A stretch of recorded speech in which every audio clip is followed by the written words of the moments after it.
Disons, la population doit effectivement rester calme et vigilant, se préparer, pourquoi pas, à une résistance, parce que je ne permettrai à personne d'essayer de faire un coup d'État, soit de faire dérailler le processus de paix. Le référendum constitutionnel aura lieu le 18 décembre.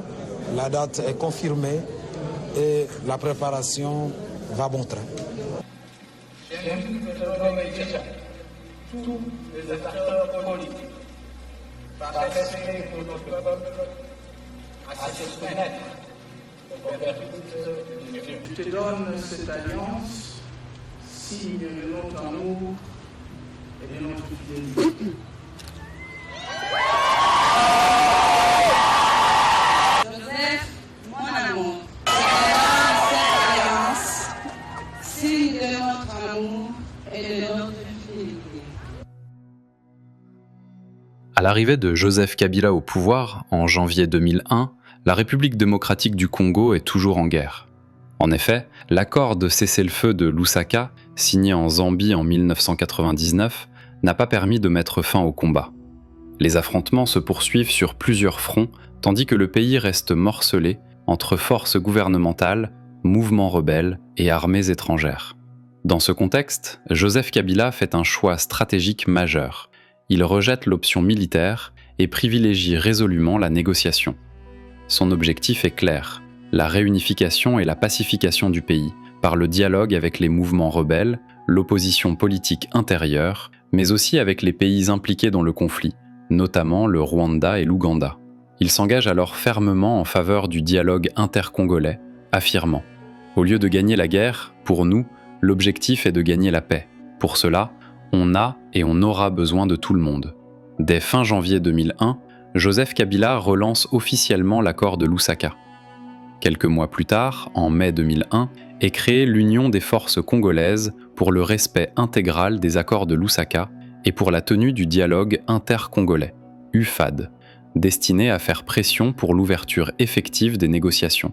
Ainsi, le 25 février 2002, le dialogue intercongolais s'ouvre à Sun City, en Afrique du Sud. Pas moins de 360 délégués y participent, représentant le gouvernement de Kinshasa, le Mouvement de libération du Congo, MLC, le Rassemblement congolais pour la démocratie, RCD, plus d'une quinzaine de partis de l'opposition politique non armée, ainsi que 80 délégués de la société civile. Cependant, après 42 jours de discussions largement stériles, une initiative est prise sous l'impulsion de Louis Michel, vice-premier ministre et ministre belge des Affaires étrangères. Le 19 avril 2002, Joseph Kabila et Jean-Pierre Bemba signent un accord partiel, connu sous le nom d'accord des Cascades, qui prévoit Joseph Kabila comme président de la République et Jean-Pierre Bemba comme Premier ministre. Les deux hommes déclarent alors que la conférence est terminée, que la crise est dénouée et que tout le monde peut rentrer à Kinshasa. Mais en réalité, cet accord ne convainc personne. Dès le 22 avril 2002, les mouvements et partis qui rejettent cet accord, qu'ils qualifient d'arrangement privé sans légitimité, créent une alliance pour la sauvegarde du dialogue intercongolais, ASD. Finalement, l'ASD obtient gain de cause. Le dialogue intercongolais est relancé à Pretoria, ouvrant la voie à une renégociation globale. Entre-temps, plusieurs rapports des Nations Unies révèlent de manière incontestable le pillage systématique des ressources naturelles congolaises par le Rwanda et l'Ouganda. Dès lors, Paul Kagame et Yoweri Museveni ne peuvent plus soutenir l'argument selon lequel leur présence au Congo vise uniquement la protection de leur sécurité nationale. Sous cette pression internationale croissante, un tournant décisif est franchi.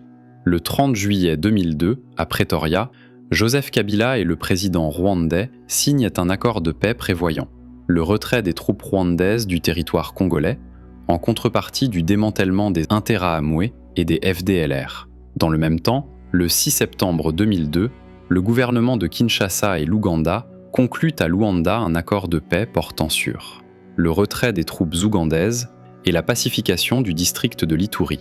À partir de septembre 2002, les armées zimbabwéennes, angolaises, namibiennes, rwandaises et ougandaises commencent progressivement à quitter le territoire congolais. Ce processus aboutit le 17 décembre 2002 à Pretoria avec la signature de l'accord global et inclusif, AGI, par l'ensemble des composantes du dialogue intercongolais.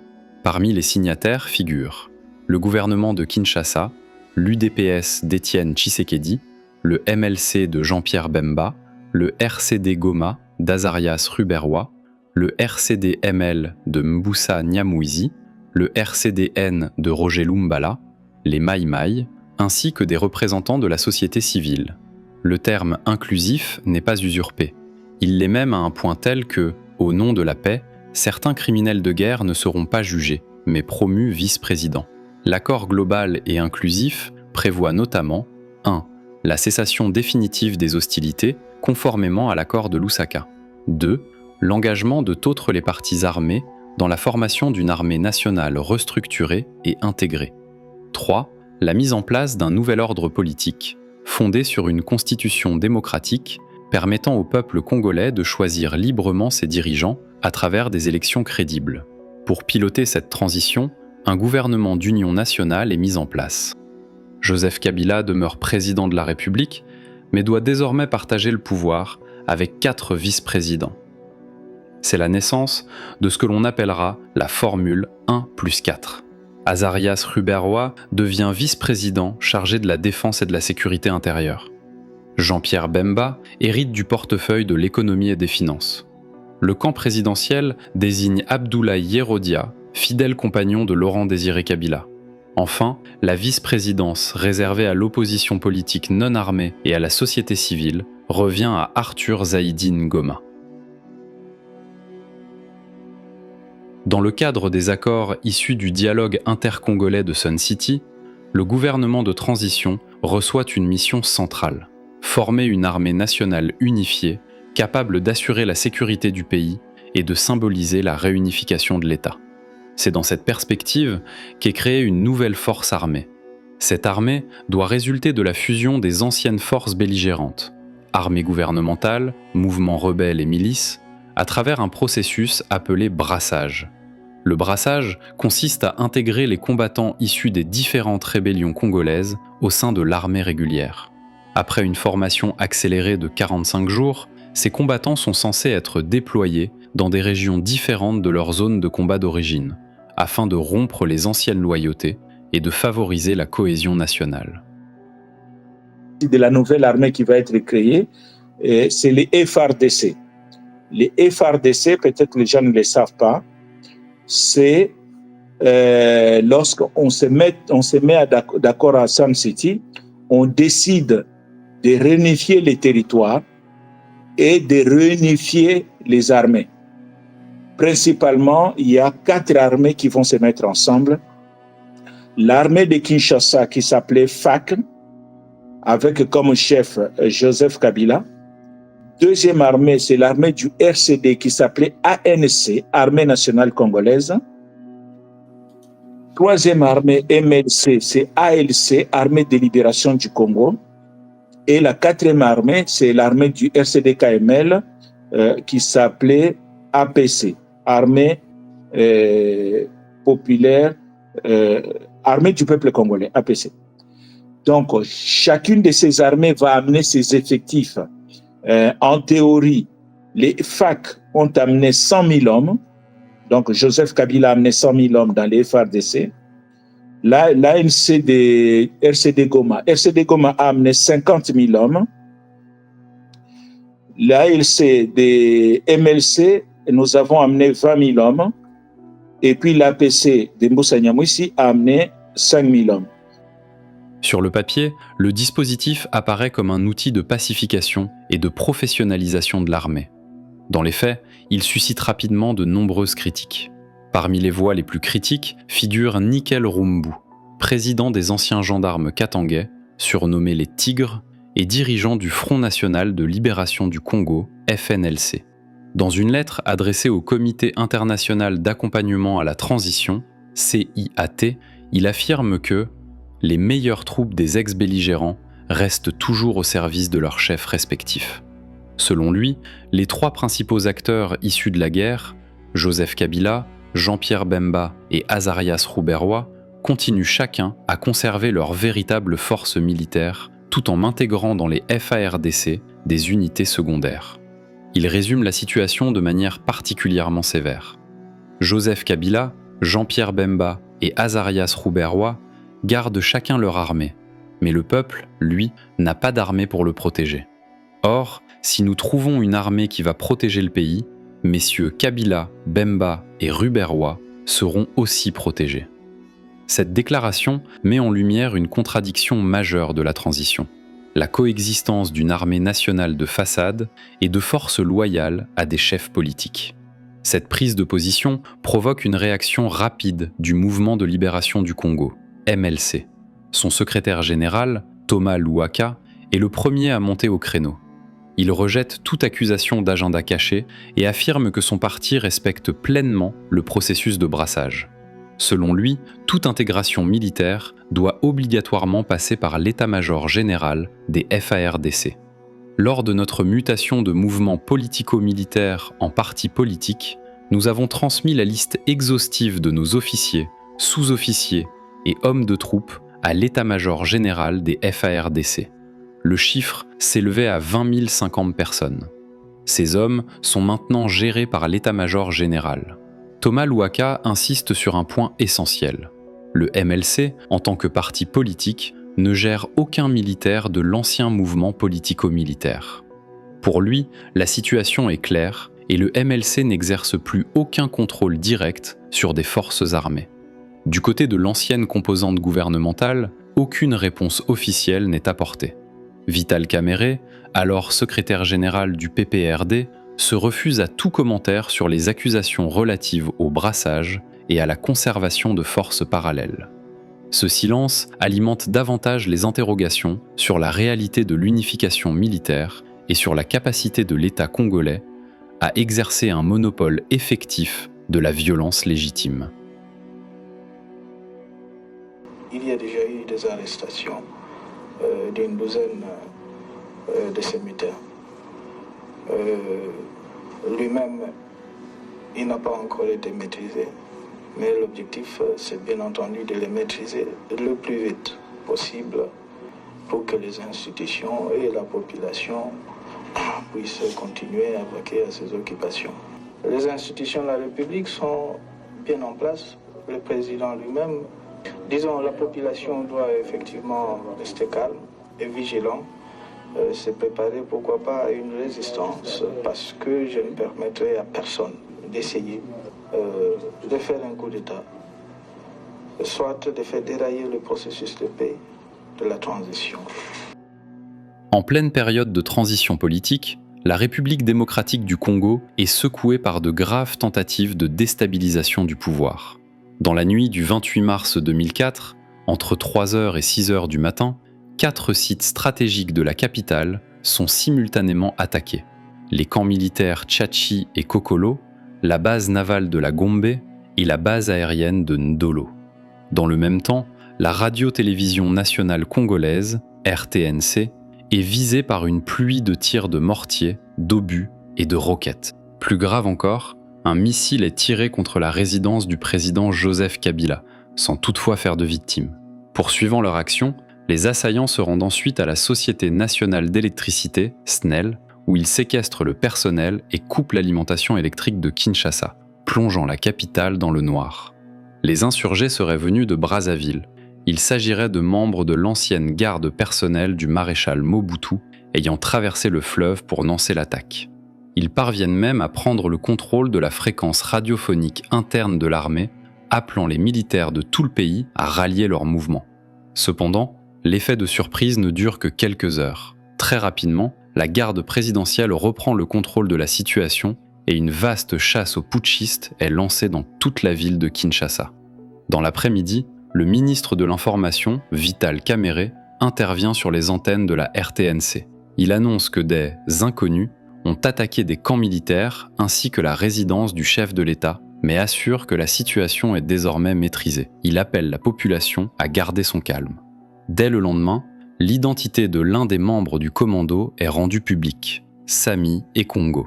Selon les services de la police d'intervention rapide, PIR, les assaillants sont d'anciens membres de la division spéciale présidentielle, DSP, l'unité d'élite du régime Mobutu. Après la chute de ce dernier en 1997, ces hommes avaient fui vers Brazzaville, d'où ils auraient préparé cette tentative de coup d'État. Quelques mois plus tard, dans la nuit du 10 au 11 juin 2004, le régime de Joseph Kabila est de nouveau ébranlé par une autre tentative de coup d'État à Kinshasa. Cette fois encore, la riposte est immédiate. À la tête des mutins se trouve le major Eric Lenge, un officier connu pour avoir défendu l'aéroport de Njili lors de l'agression rwandaise. À la tête d'un groupe d'une vingtaine de soldats, tous issus de la garde présidentielle, ils tentent de renverser le pouvoir. Les mutins prennent la parole sur les ondes de la radio nationale et annoncent solennellement la suspension des institutions et la neutralisation de la transition congolaise. Mais là encore, les forces loyalistes reprennent rapidement le contrôle. Des tirs nourris à l'arme automatique accompagnent le quadrillage des principaux quartiers de Kinshasa, tandis que des unités sont déployées autour de l'aéroport de Njili. Dans le quartier de Gombe, où se situe le camp militaire Tchatchi, Vital Kamerhe, toujours ministre de l'Information, déclare que les putschistes en fuite tentent de rejoindre le siège de la MONUC, probablement pour y demander asile. Selon les autorités, les mutins auraient également tenté, dans leur retraite, un dernier acte de sabotage en séquestrant des agents de la SNEL dans le but de replonger la capitale dans une obscurité totale. Prenant la parole après l'échec de cette tentative, le président Joseph Kabila adopte un ton ferme et sans équivoque. Je ne permettrai à personne de faire dérailler le processus de transition. Il affirme que la majorité des mutins ont été arrêtés. Des communiqués diffusés à la radio et à la télévision nationale appellent les habitants de Kinshasa à rester calmes et à vaquer normalement à leurs occupations. Il paraît qu'il y a un coup monté là, soi-disant que le président est tenté de dire qu'il y a un coup d'État d'Eric qui veut prendre le pouvoir. Mais quant à moi, je sais bien que c'est faux. Ce sont des coups montés par notre président. Alors qu'il démissionne, on n'a pas encore envie, on n'a pas besoin de lui. Ce sont vraiment des mensonges. The threat still remains, as you are saying. So when there is a threat against our country, and nobody's doing anything, I think the country still retains the flexibility to defend itself. We have an obligation to defend our people, and I think we retain the flexibility to do that. So we will discuss, but depending on circumstances, we retain that flexibility. So taking action, you trust me, we will take action and appropriate action to defend our people. And Rwanda would only go to the DRC in pursuit of groups that have attacked her from DRC territory. So I think the best way to stop Rwandan troops, by those who do not want Rwandan troops to cross over into the Congo, is to prevent Rwanda from being attacked from DRC territory. That is the major issue, and I think the international community needs to be able to do that. Moi, je pense que un pays ne peut pas sécuriser son territoire dans un pays étranger, dans un pays qui n'est pas, dans un territoire qui n'est pas le sien. Hein? Donc c'est pas idéal, c'est pas du tout idéal. Ils doivent sécuriser leur pays à partir du Rwanda, pas au Congo.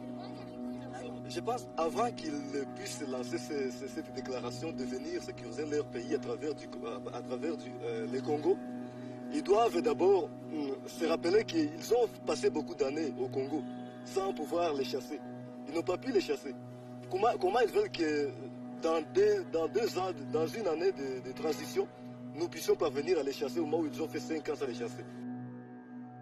Malgré l'accord de paix signé entre le Rwanda et la République démocratique du Congo le 30 juillet 2002 à Pretoria, Kigali ne renonce pas pour autant à peser sur l'Est congolais. En dépit des engagements formels de retrait, les dynamiques de conflit se poursuivent, notamment à travers des acteurs armés congolais soutenus depuis l'extérieur. Ainsi, en septembre 2003, le Rwanda apporte son soutien au général Laurent Nkunda Batware, ancien commandant de la brigade de Kisangani du RCD au moment du massacre de plus de 160 civils en mai 2002. Kigali l'encourage à refuser l'intégration au sein de l'armée nationale récemment constituée. Dans ce contexte, Nkunda Batware se constitue un mouvement armé, présenté comme une « brigade anti-génocide », qui prendra le nom de Conseil national pour la défense du peuple, CNDP. En réalité, lorsque les troupes rwandaises se retirent officiellement de l'est de la RDC durant l'été 2002, conformément aux accords de transition, le RCD rappelle un grand nombre de ses commandants Banyarwanda au Nord Kivu.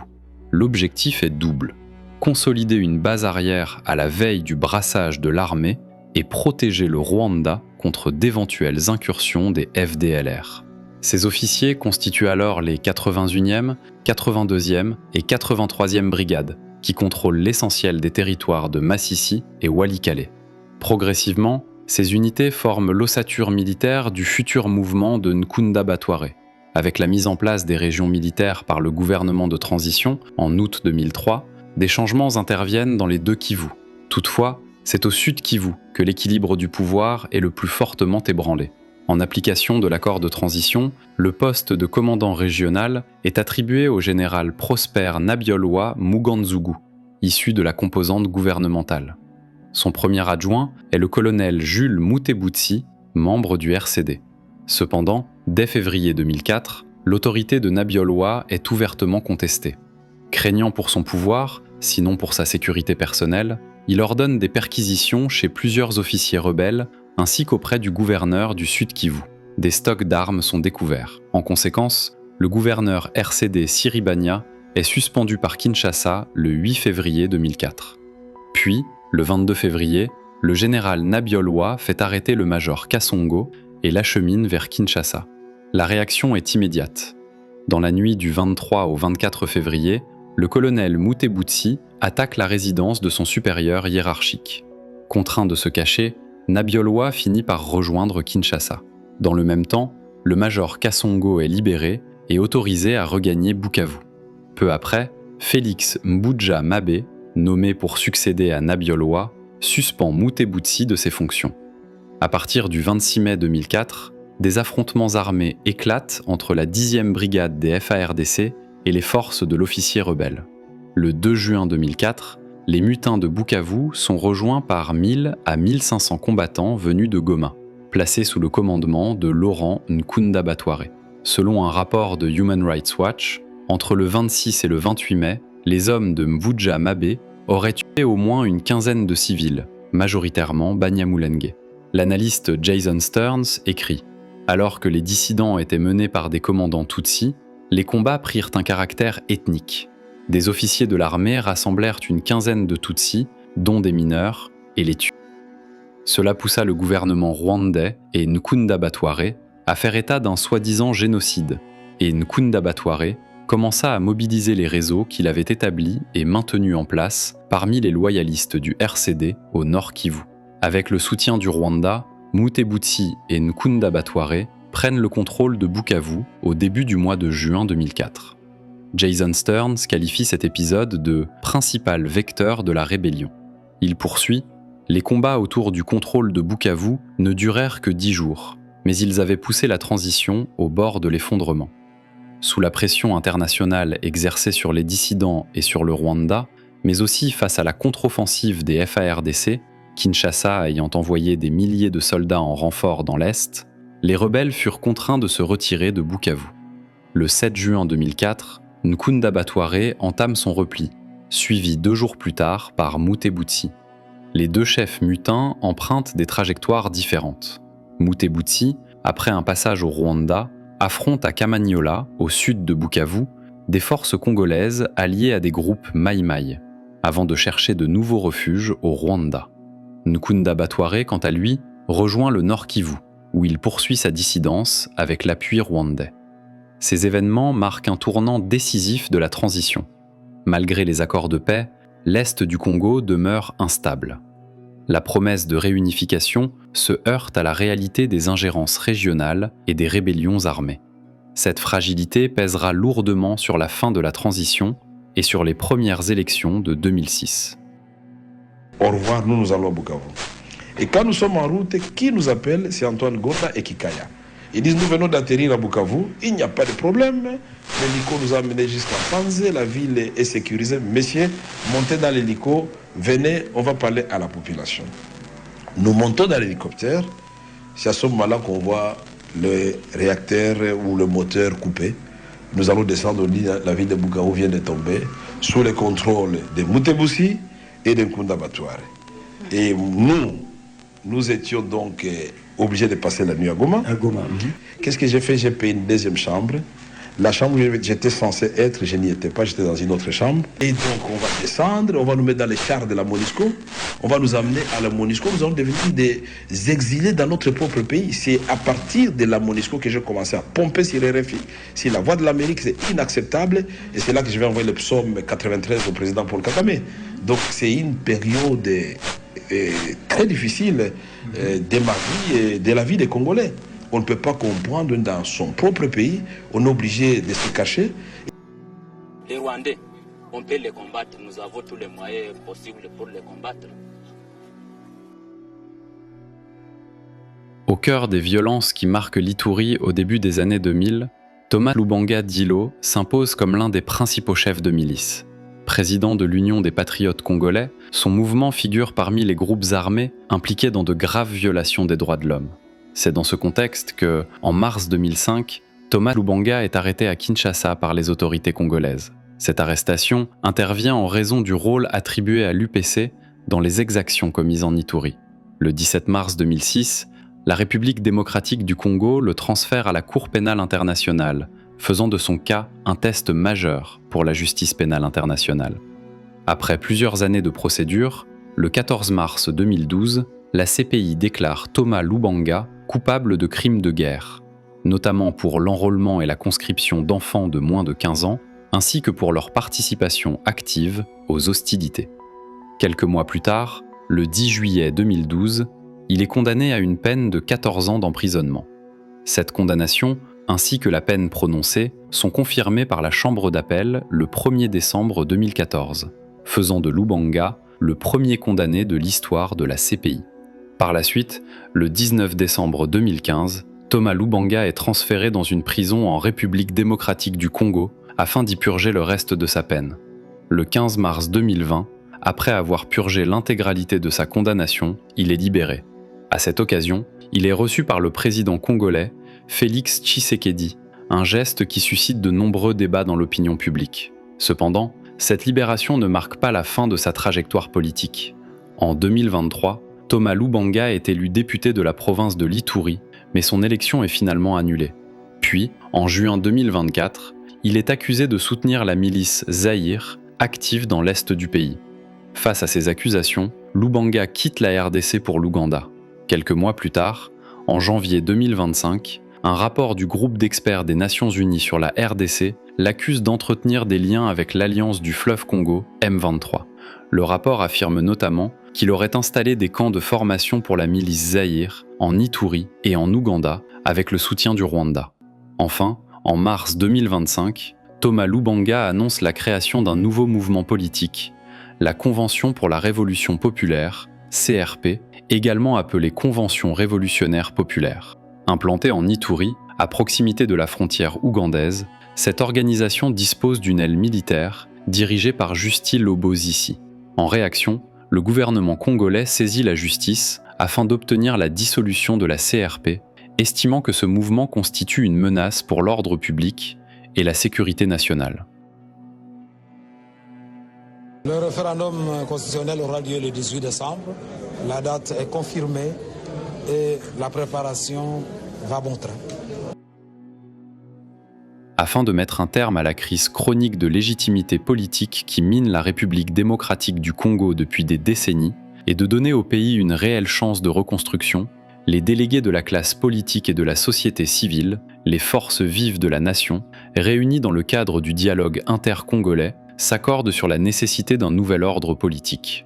Cet engagement est formalisé dans l'accord global et inclusif signé à Pretoria, en Afrique du Sud, le 17 décembre 2002. L'accord prévoit l'adoption d'une nouvelle constitution démocratique destinée à permettre au peuple congolais de choisir souverainement ses dirigeants à l'issue d'élections libres, pluralistes, transparentes et crédibles. Dans cette perspective, un projet de constitution, rendu public en mai 2005, est soumis à l'approbation populaire par voie de référendum.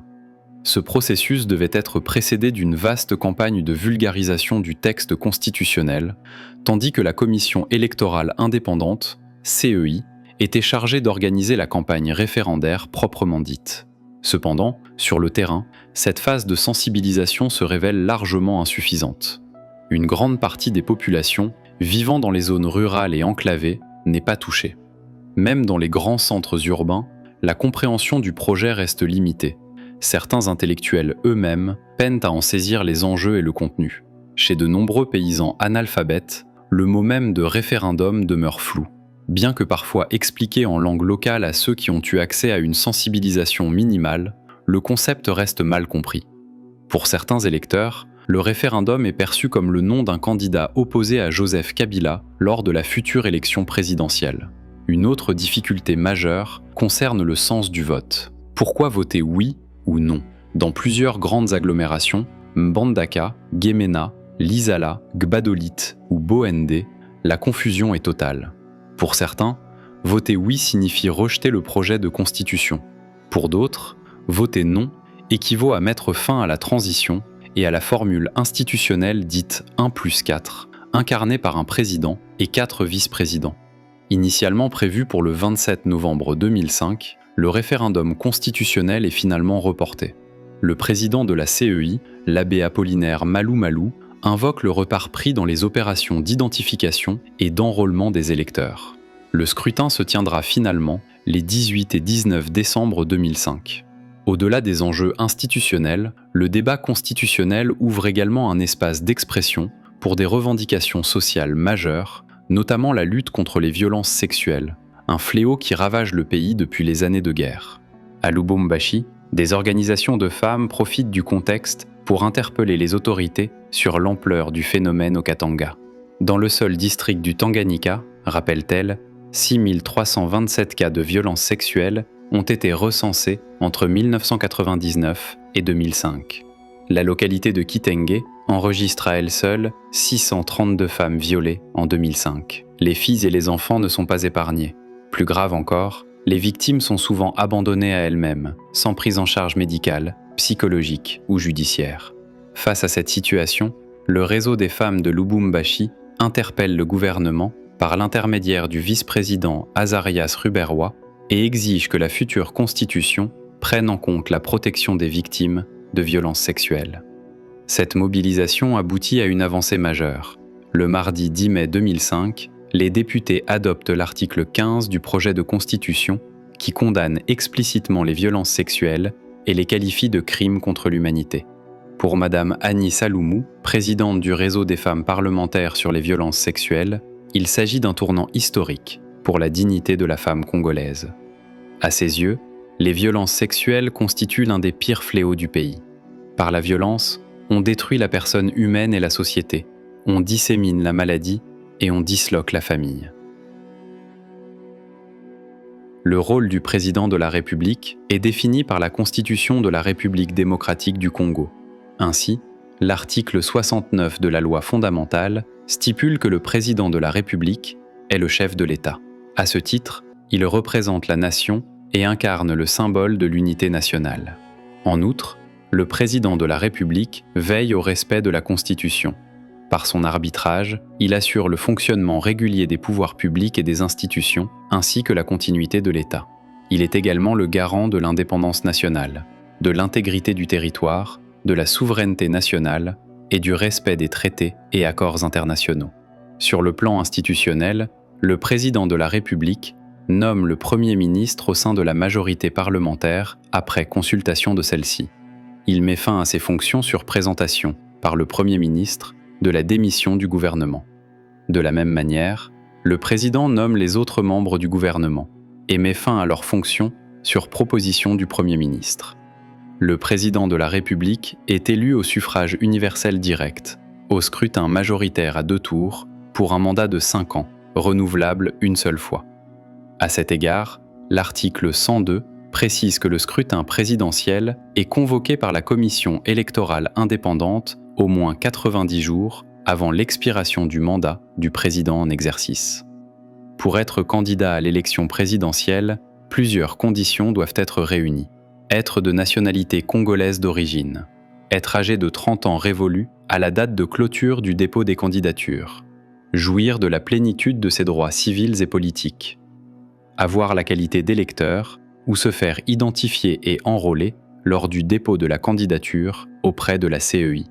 Le président de la République élu entre en fonction dans les 10 jours qui suivent la proclamation des résultats définitifs de l'élection présidentielle.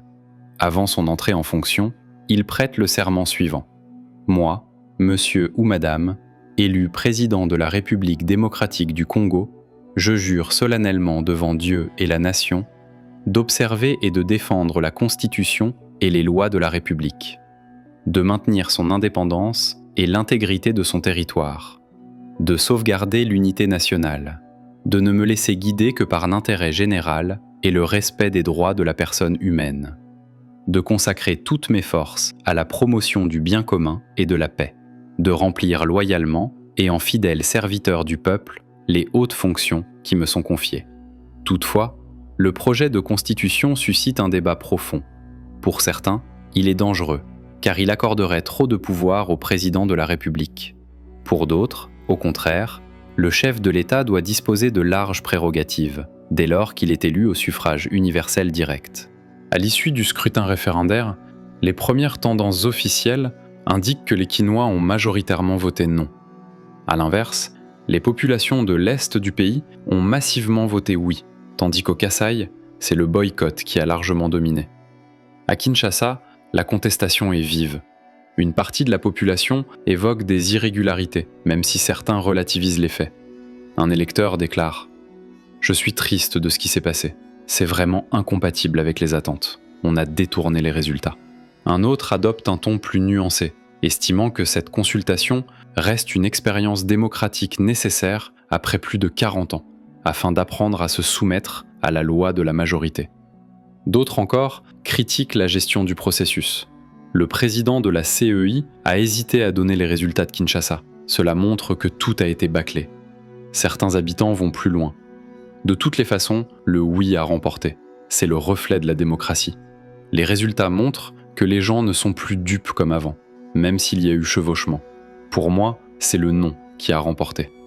À l'inverse, un étudiant interrogé se montre satisfait. Je suis satisfait de ce résultat, qui dénote la transparence. À Mbudi-Mayi, au Kasaï oriental, où le taux d'abstention est élevé, les justifications varient. Un habitant explique « Je savais déjà que je n'allais pas voter.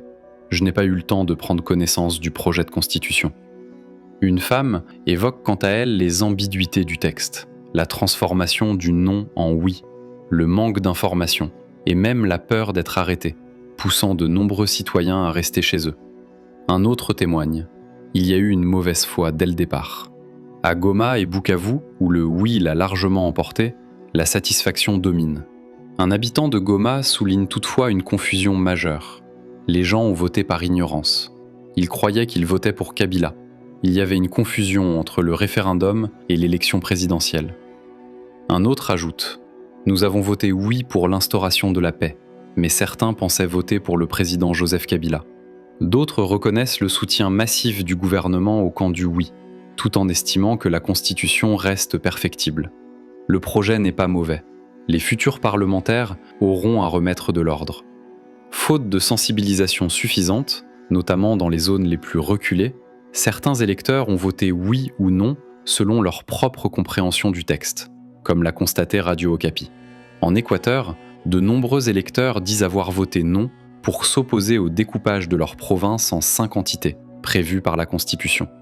Le 24 décembre 2005, le président de la CEI, Apollinaire Malou Malou, confirme qu'après le dépouillement de 2/3 des bulletins, le oui l'emporte avec 83%. Le 3 février 2006, la Cour suprême de justice approuve officiellement le projet de constitution. La participation atteint près de 80% des inscrits, faisant du référendum un succès sur le plan quantitatif. Finalement, la Constitution est promulguée le 18 février 2006 par le président Joseph Kabila. Elle entre en vigueur avec l'installation des nouvelles institutions, ouvrant la voie aux élections générales de 2006. Tous les acteurs politiques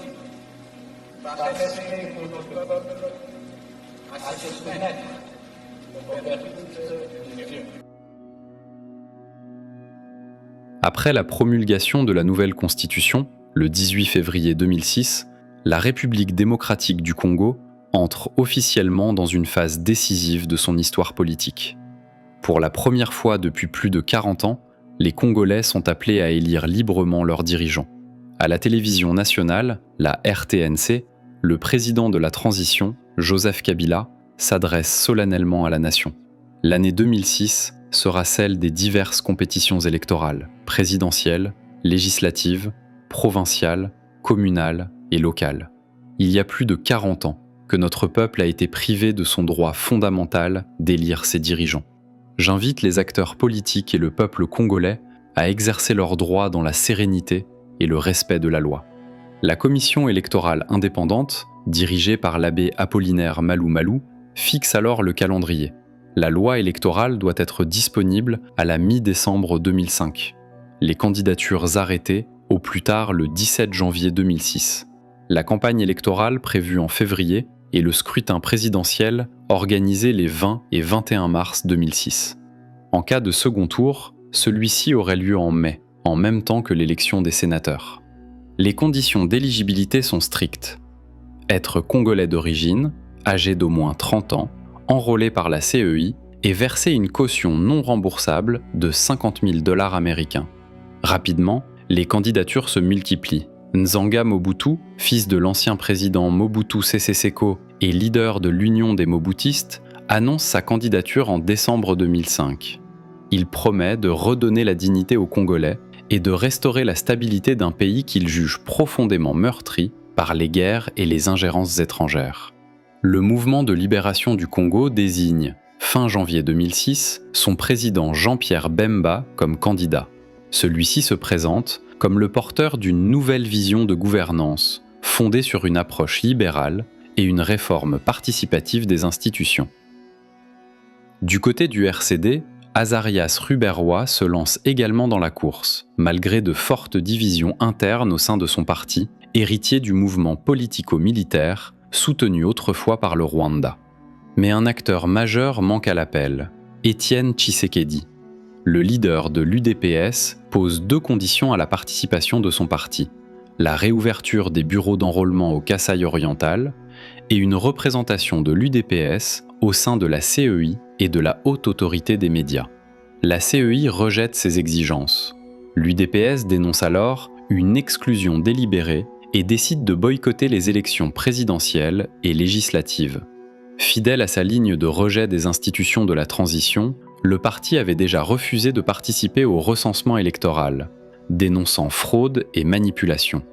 Malgré les nombreuses médiations nationales et internationales, Tshisekedi reste inflexible. Le 30 juin 2006, une tentative de concertation est organisée à Kinshasa par les vice-présidents de la transition, dont Azarias Ruberwa.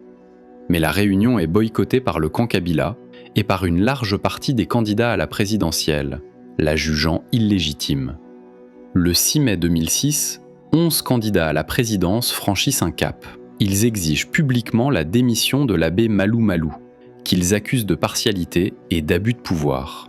Ils remettent également en cause la candidature de Joseph Kabila, l'accusant de s'être enrôlé comme militaire, ce qui, selon eux, l'invaliderait constitutionnellement.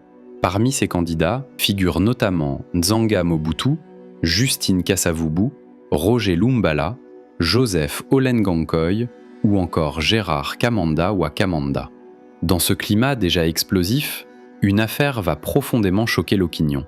Le 14 mai 2006, à peine rentré d'exil, le pasteur Coutinho Fernando, fondateur de l'église Armée de Victoire, figure religieuse influente et père de l'actuel ministre de la Jeunesse, Grace Coutinho, est arrêté par la police congolaise.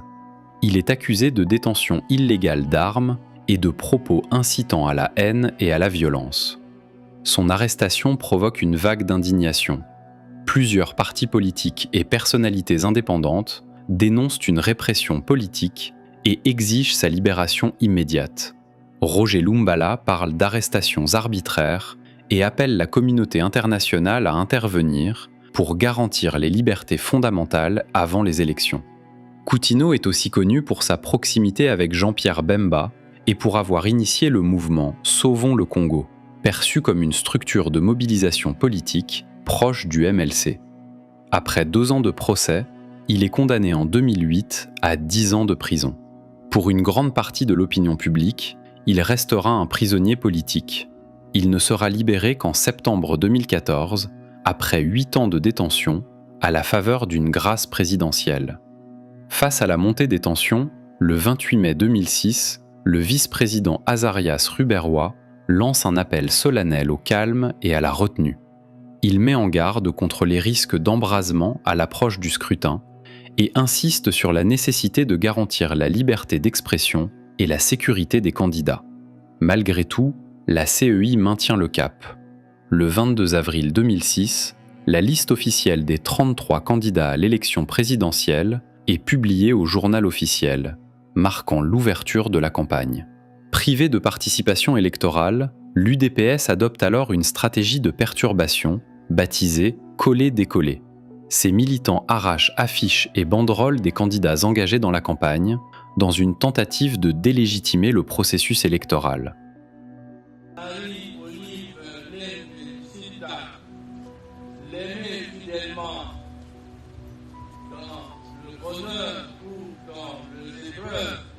Tout au long de votre vie, oui, je le veux. Ali Olive Lembe-Sita, voulez-vous prendre comme époux Joseph Kabila Kabange pour l'aimer fidèlement dans le bonheur ou dans les épreuves tout au long de votre vie? Oui, je le veux. C'est que Dieu a uni que l'homme ne le sépare pas. À quelques semaines d'élections historiques, un événement inattendu vient bouleverser la scène politique congolaise. Le samedi 17 juin 2006, le président Joseph Kabila épouse officiellement sa compagne de longue date, Marie-Olive Lembe, dans les jardins du palais présidentiel, au bord du fleuve Congo. Après un mariage civil célébré la veille, le chef de l'État, habituellement très discret sur sa vie privée, reçoit la bénédiction de représentants catholiques et protestants. La cérémonie, retransmise en direct à la télévision nationale, réunit près de 2000 membres de l'élite politique, militaire et économique du pays. Pour de nombreux Congolais, ce mariage dépasse le cadre privé. Il est perçu comme un geste politique fort, voire comme une tentative de renforcer l'image présidentielle et de séduire l'électorat à l'approche du scrutin. À l'antenne de la télévision d'État, un présentateur s'enthousiasme. La première dame était attendue depuis longtemps dans le pays. Elle est magnifique. Originaire du Maniema, Marie-Olive Lembe s'est fait connaître bien avant son entrée officielle au palais. Au tournant des années 1990, elle se lance dans le commerce de produits agricoles, notamment le maïs et les haricots, qu'elle exporte jusqu'à Kinshasa. Son activité prospère rapidement. Afin de sécuriser une clientèle stable et rentable, elle choisit d'approvisionner l'armée congolaise, ce qui l'amène à côtoyer de nombreux officiers. C'est dans ce contexte qu'elle rencontre le général Joseph Kabila, alors commandant des forces terrestres et fils du président Laurent-Désiré Kabila. De leur union naîtront 2 enfants, Sifa Kabila et Laurent-Désiré Kabila. Quelques jours plus tard, Joseph Kabila tient son premier grand meeting de campagne à Butembo, dans le lointain Nord Kivu. Le 30 juin 2006, jour du 46e anniversaire de l'indépendance du Congo, une fête nationale qui n'avait plus été célébrée depuis 2 ans, le président s'adresse solennellement à la nation. L'organisation des élections le 30 juillet prochain ne fait l'ombre d'aucun doute, martèle-t-il. Le destin a voulu que l'ouverture de la campagne coïncide avec l'anniversaire de l'indépendance. J'appelle tous les Congolais à renforcer la cohésion nationale. Mais sur le terrain, la tension est palpable. À Kinshasa, des heurts éclatent entre des militants de l'UDPS et des partisans d'Antoine Gizenga. Le bilan fait état d'au moins 3 blessés. Fidèle à sa ligne de boycott, l'UDPS répète qu'il n'y aura pas d'élection en République démocratique du Congo sans Tshisekedi. À Matadi, la situation dégénère davantage. 10 membres dissidents du mouvement politico-religieux Bundu Dia Congo sont tués par balles alors qu'ils tentaient de commémorer l'indépendance à leur manière. La répression policière est jugée disproportionnée. Les forces de l'ordre ouvrent le feu sur les manifestants, provoquant une onde de choc dans l'opinion nationale et internationale. Malgré les violences et les tensions politiques, le scrutin présidentiel se tient le 30 juillet 2006. Contre toute attente, les Congolais se mobilisent massivement. Les files d'attente s'étirent devant les bureaux de vote, parfois pendant des heures. La communauté internationale salue cette participation exceptionnelle, évoquant la maturité civique du peuple congolais et sa volonté farouche de tourner la page des guerres et de la transition politique interminable. Le 20 août 2006, la commission électorale indépendante proclame les résultats du premier tour. Sur 25,6 millions d'électeurs inscrits, 17 931 238 ont voté, soit un taux de participation de 70,54%. Sans surprise, Joseph Kabila et Jean-Pierre Bemba arrivent en tête et se qualifient pour le second tour. Joseph Kabila obtient 7 590 485 voix, soit 44,81%, réalisant ses meilleurs scores dans l'est du pays. Province orientale, Nord Kivu, Sud Kivu, Maniema et Katanga. Jean-Pierre Bemba recueille 3 392 592 voix, soit 20,03%, dominant largement à Kinshasa et dans les provinces de l'Ouest. Bandundu, Bas-Congo, les deux Kasaï et l'Équateur. La troisième place revient à Antoine Gizenga avec 2 211 280 voix, soit 13,06%. Quant à Nzanga Mobutu, il capte une partie de l'électorat nostalgique du mobutisme, mais aussi d'anciens anti-mobutistes désillusionnés par les guerres et les régimes successifs. Avec 808 397 voix, soit 4,77%, il se classe quatrième. À quelques semaines d'élections historiques, un événement inattendu vient bouleverser la scène politique congolaise. Le 7 septembre 2006, soit plus de 2 semaines après la proclamation des résultats de l'élection présidentielle, la commission électorale indépendante publie enfin les résultats des élections législatives. Comme pour la présidentielle, les observateurs s'attendaient à voir les formations du président Joseph Kabila et du vice-président Jean-Pierre Bemba arriver en tête. Les résultats confirment ces prévisions. En effet, le PPRD, parti présidentiel, s'impose largement avec 111 sièges sur 500. Toutefois, malgré cette avance, il ne parvient pas à obtenir la majorité absolue à lui seul. Derrière lui, le MLC de Jean-Pierre Bemba arrive en deuxième position, avec 64 sièges, suivi du PALU d'Antoine Gizenga, qui se classe troisième avec 34 sièges. Dans ce contexte, le second tour de l'élection présidentielle, prévu pour le 29 octobre 2006, s'annonce comme un duel décisif entre Joseph Kabila et Jean-Pierre Bemba, arrivés respectivement en tête avec environ 45% et 20% des voix au premier tour. Dès lors, les calculs politiques s'imposent. Pour Joseph Kabila, la stratégie est claire. En additionnant ces 45% aux 13% obtenus par Antoine Gizenga, il peut théoriquement atteindre 58% et ainsi remporter le scrutin sans difficulté. Pour Jean-Pierre Bemba, en revanche, la tâche s'annonce plus complexe, mais pas impossible. En cumulant ces 20% à ceux de Gizenga, il atteindrait 43%. À cela pourraient s'ajouter les 3,46% de Kachala, les 1,58% de PayPay, ainsi que les voix de plusieurs candidats mobutistes déjà prêts à le sautir.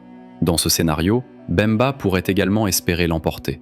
Rapidement, l'AMP, plateforme électorale destinée à soutenir la candidature de Joseph Kabila, se met à nouer des accords déterminants en vue du second tour.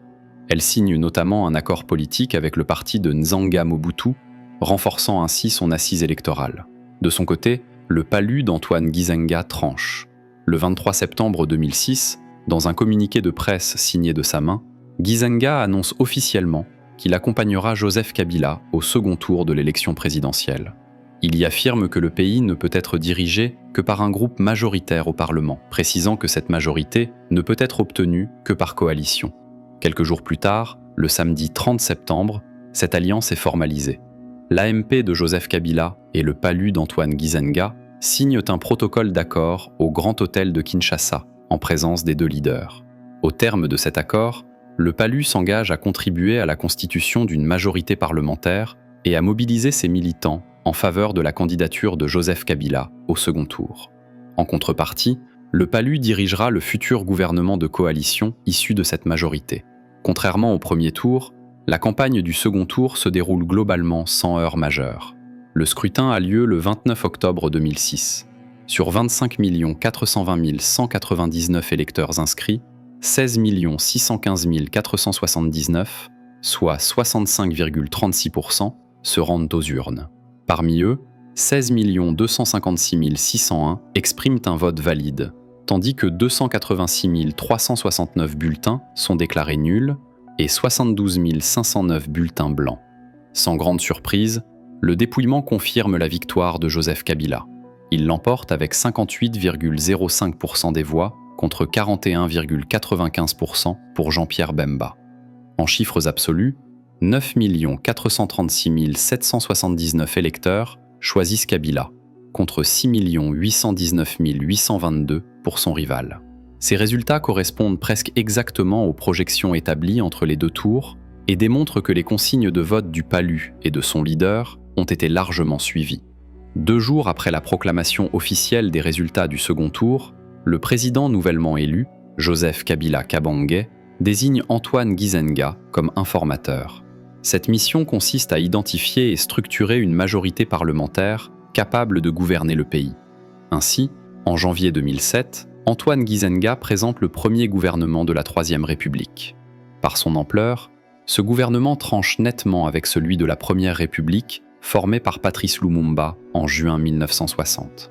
Alors que le gouvernement Lumumba comptait 31 membres, celui de Gizenga en rassemble 60, illustrant à la fois la logique de coalition et la volonté d'inclure l'ensemble des forces politiques issues du processus électoral.